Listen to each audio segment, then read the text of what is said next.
Am I the jerk if I move out of our apartment knowing my fiancé and his mom can't afford it without me? Posted by you/throwaway move away 129. Me, 29F, and my, maybe ex, fiancé, 27M, have been living together for about 1.5 years. My fiancé got his undergraduate degree, worked for a couple of years, and then decided to get an MBA, which is how he ended up in our city. We moved in together after he finished his MBA program. My fiancé is from the Midwest, and his mom has always wanted him to move back. When he told her he was staying here, she was heartbroken. I went to college and got my degree in a STEM field. After I graduated, I got a job with my current company and moved to the city where we currently live. It's a big international company with multiple locations in the US and abroad. I love my job, I like the company I work for, and the pay is pretty good. All in all, a pretty good deal. During COVID, my office shut down, and we all went remote. After COVID, they decided not to reopen this office, so I've been 100% work from home since early 2020. I currently make considerably more than him, mainly because I've been working for 7 years and I'm in tech. I had been living by myself in a 1-bedroom apartment and had my office set up in the living room since it was just me. When we moved in together, we decided to get a 2-bedroom apartment so I could use the extra room as an office. Because of this, I was paying 2/3 of the rent, and he paid 1/3. We split everything else 50-50. The problem started this past May. My fiancé's mom told him she wanted to move to our city to be closer to him. She asked if she could stay with us while she looked for a job and got settled. She's a teacher, so she figured she'd be able to get a teaching job pretty quickly.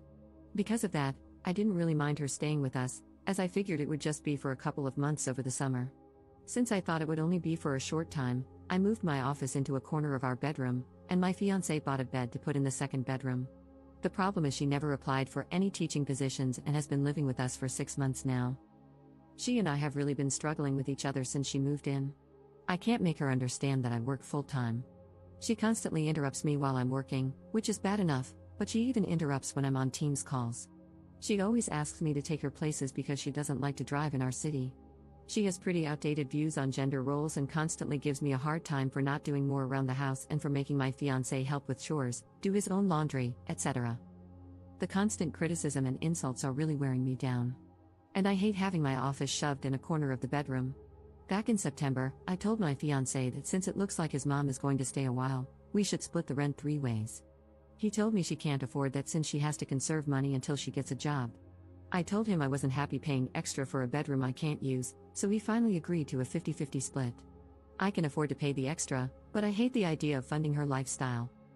Every time I complain about her or the situation, he says he agrees but doesn't know what to do because he can't kick out his mom. And he won't talk to her about the way she treats me or how she behaves. When I ask what the long-term plan is, he just says he doesn't know. I've thought about giving him an ultimatum to tell her she has to leave, but I think he'd just end up resenting me for essentially putting his mom on the street. One of my girlfriends is losing her roommate at the end of February. Our lease renews on June 1st. I'm very strongly considering moving out of our current apartment and moving in with her. I can afford to pay my part of the rent on our current apartment, and also half the rent at my friend's apartment. It's not ideal, but I'm not a big spender, so it's doable. The issue is, if he and his mom aren't able to pay 1/3 of the rent each, there's no way they could cover the whole thing on their own.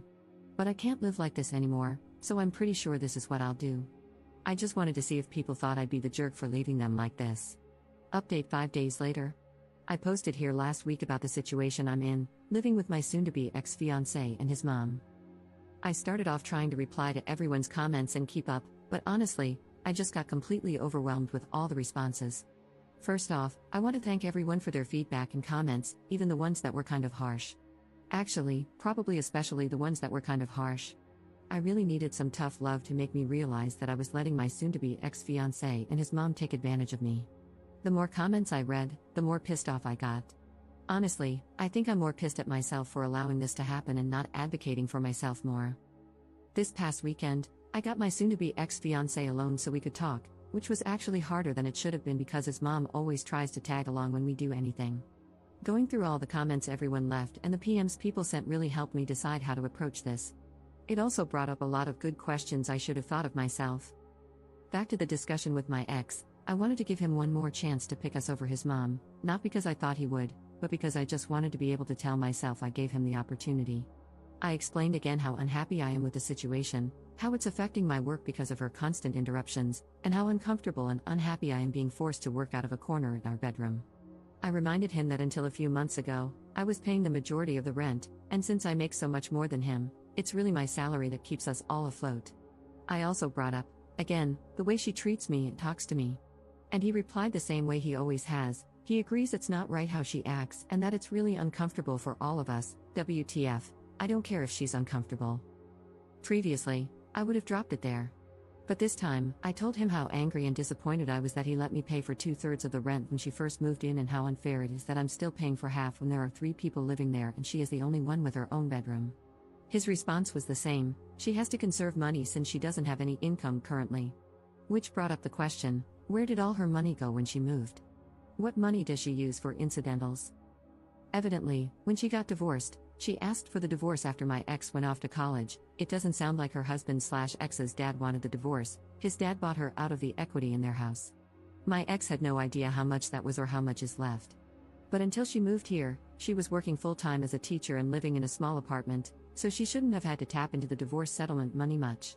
Other than that, my ex didn't have much insight into her finances beyond what she told him, that she has to conserve money. I told him straight up that I'm moving out before the end of the month. And from now on, I'm only paying 25%, as some commenters pointed out. She has a whole bedroom while I have to share with a man-child, so she should be paying twice as much. After I move out, I'm not paying for anything else, no utilities, no food, nothing other than rent. I have a pretty good idea of what his finances are like, and if he has to pay 75% of the rent all by himself, it's going to take a huge chunk of his net income. After he pays utilities and buys groceries, there won't be anything left for incidentals. Rent was due on the 1st, but it's not late until after the 5th, so he has 2 days to come up with the money. If he doesn't and I end up covering it, I'll reduce the amount I pay in future months. The only reason I'm going to keep paying any of the rent is that even after I move out, I'm still on the hook. I talked to the leasing office, and they explained that since my ex and I signed a single rental agreement together, i.e., one contract we both signed rather than 2 separate contracts, we are both responsible for the rent. They don't care who actually pays, as long as it gets paid. The only alternative would be if he agrees to sign a new lease by himself, or together with his mom.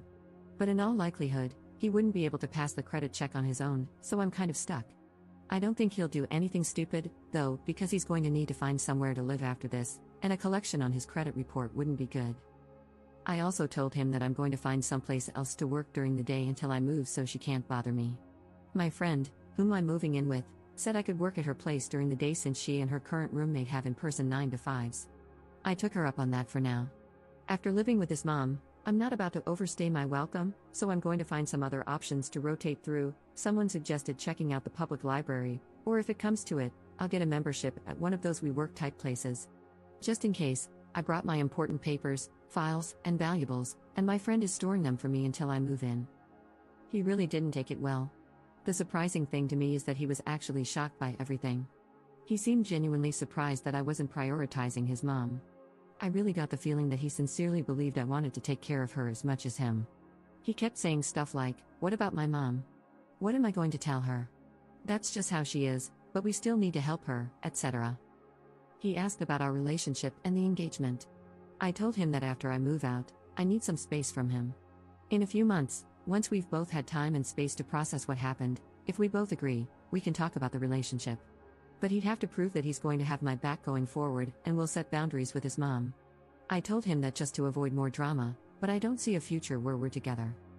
I told him he needs to tell his mom because she's not my responsibility or problem, and she'll know something's up when I start moving my stuff out. He hasn't told her what's going on yet, but this weekend, I'm going to start moving things, so he doesn't have much time. My friend's current roommate starts a new job in another state on the 3rd, so realistically, I can probably move in 2 to 3 weeks, depending on when she actually leaves. I don't expect him to do anything bad, other than sulk and complain, but if he does do something stupid or doesn't pay his part of the rent, the ace up my sleeve is that I'll tell the leasing office his mom moved in, which is prohibited in the lease. Honestly, getting evicted would solve a lot of my problems right now, so it's a pretty valid threat, I think. Now that I've mentally and emotionally separated myself from him and his mom, I'm actually looking forward to her reaction when he tells her what's going on. If it gets too ugly, I'll find a cheap Airbnb or hotel or something. I've had some friends, including the one I'm moving in with, offer to let me couch surf for a few weeks, but I just can't do that to someone else. So, that's it. I'm leaving, and I really don't care how that affects them. Relevant comments. Commenter. The thing about him sincerely believing you wanted to take care of mom is pretty standard when someone has an enmeshed relationship with their parent. When you think of a romantic partnership, you think of two people working together to build a life for themselves. When the enmeshed person thinks of a partnership, he thinks of having someone with whom to share the burden of his enmeshed relationship. And the truly sad thing is that he probably cannot perceive how skewed his perspective is. His normal meter didn't break, it never worked in the first place. It's sitting in the back of a closet, buried under a bunch of old coats. Ops response. I mean, that explains a lot. But honestly, that is just so effing sad. That's essentially saying he's broken but doesn't even know he's broken. So he'll just go from relationship to relationship, never really understanding why women keep leaving him. Absent his mom, he's really a great guy, but nobody will ever want to stay with him if his mom is always going to come first. Commenter 2. You already let her stay well past the agreed upon time, and they should be grateful for that instead of being mad that you're finally putting your foot down. Did they honestly have no other plan? Was this supposed to continue indefinitely? They're about to get a rude awakening, but it's no less than they deserve. Ops response. That is a great question. I have no idea what the long-term plan was. Every time I brought it up with my ex, he would say things like, we'll have to make sure she applies for next school year, but he would never talk to her to tell her that. Plus, even if she does get a job for next school year, that isn't until September. And realistically, it would be another month before she starts getting a paycheck. There is no way I'd stay in this situation for another 8 months, I would end up in prison. Commenter 3. To clarify, she has enough money from the divorce settlement for her own personal expenses but won't even pay her share of the rent? Ops response. That is exactly how I interpreted what he said. I don't know what her grand plan was. She's in her mid to late 50s, I think. So if she was planning to mooch off me and her son until she could officially retire, it would be another 5 to 10 years. I don't know how she expected that to happen.